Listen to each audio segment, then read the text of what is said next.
श्री राधे दोस्तों, कैसे हैं आप सब। आशा है आप बहुत स्वस्थ होंगे, मस्त होंगे।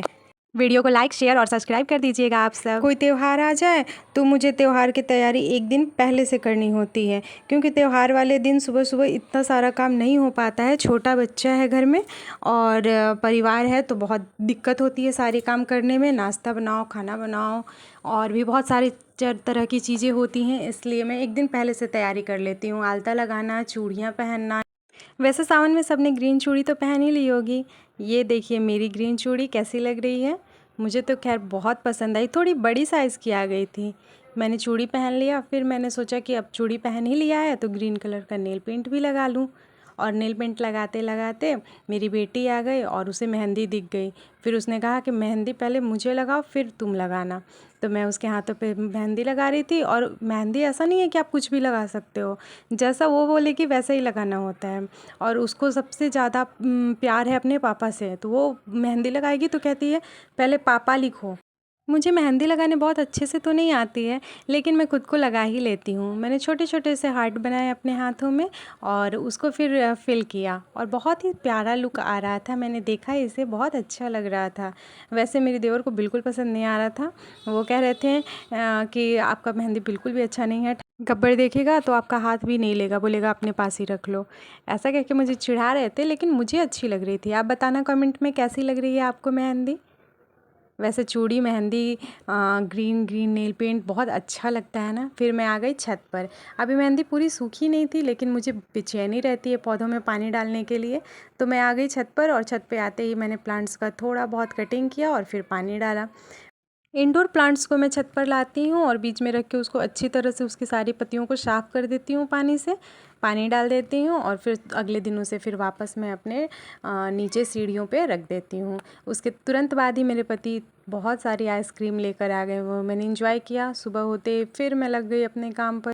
नहाने के बाद सबसे पहला मेरा काम जो होता है वो मॉइस्चराइज़ करना होता है अपने फेस को अच्छी तरह से मॉइस्चराइज़ कर लेती हूँ और उसके बाद ही मैं तैयार होती हूँ। फेस को यहाँ पे मैं अच्छी तरह से मॉइस्चराइज़ कर रही हूँ। उसके बाद मैंने ग्रीन साड़ी भी पहनी। ग्रीन साड़ी तो बहुत ही अच्छी है, ये मेरे हस्बैंड लाए हुए हैं। मैंने आप साथ लोगों को शायद दिखाया भी था, ये बहुत प्यारी लग रही थी। मैं तैयार हो गई और तैयार होकर फिर मैं निकली पूजा करने। और पूजा करने के पहले मेरे देवर मेरी ये वीडियोज़ ले रहे थे। ये बहुत ही प्यारी लग रही थी साड़ी मुझे। आप बताना कमेंट में आपको ये साड़ी कैसी लगी। ये आरा स्पेशल साड़ी है, ये और कहीं नहीं मिलती है।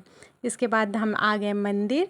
मंदिर में मेरी बेटी भी साथ में आई थी और देवर भी आए थे, दोनों हम लोग साथ में आए।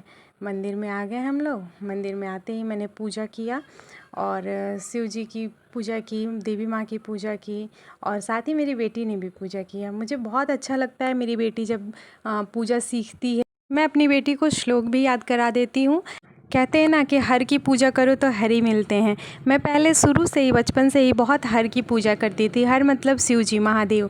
मैं महादेव की बहुत पूजा करती थी, इसके कारण ही मुझे हरि मिल गए। मैं महादेव की पूजा करते करते कब मुझे मेरे लड्डू गोपाल मिल गए मुझे पता ही नहीं चला, और मैं फिर लड्डू गोपाल की भी साथ साथ में पूजा करने लगी। वैसे महादेव से मुझे बहुत प्रेम है। मैं कुछ करूं और मेरी बेटी ना, ऐसा तो हो ही नहीं सकता है। जैसे ही मैं फूल बेलपत्र भगवान को अर्पित कर रही थी, वो भी आ गई और उसने कहा मम्मा मैं भी करूंगी। और फिर हमने आरती किया। आरती करने के बाद मैं फिर पूजा करके घर आ गई और आते ही फिर राधा नाम मैंने लिखना शुरू किया। राधा नाम मैं रोज़ लिखती हूँ और 108 बार लिखती हूँ। फिर मैंने 108 बार राधा नाम लिखा। फिर मैंने माला किया। माला भी मैं रोज़ ही कर लेती हूँ, मैं स्किप नहीं करती हूँ। वैसे कभी कभी ऐसा हो जाता है मुझसे कि स्किप हो जाता है, लेकिन मैं करना नहीं चाहती हूँ। उसके बाद मैंने अपने लड्डू गोपाल को भी ग्रीन ग्रीन पहना कर तैयार किया। ये देखिए कैसे लग रहे हैं मेरे लड्डू गोपाल, और इनका ड्रेस कैसा लग रहा है बताइएगा। भोग लगाने के बाद मैं प्रसाद लेकर बैठ गई प्रसाद पाने के लिए। तो मेरे देवर कह रहे हैं कि जो व्रत करता है वो इतना नहीं खाता है। उसके बाद मैंने शाम में भगवान जी के लिए DIY बनाया हार। कैसा लगा ये देखिए मेरी मेहंदी रच गई। और इसके साथ ही आप थायराइड की गोली भी देख सकते हैं, उसको खाना ही होता है। नेल पेंट उतर गई थी तो मेरी बेटी ने मुझे फिर से नेल पेंट लगा दिया। अगर आपको ये वीडियो पसंद आई तो प्लीज़ सब्सक्राइब कीजिएगा। Thank you.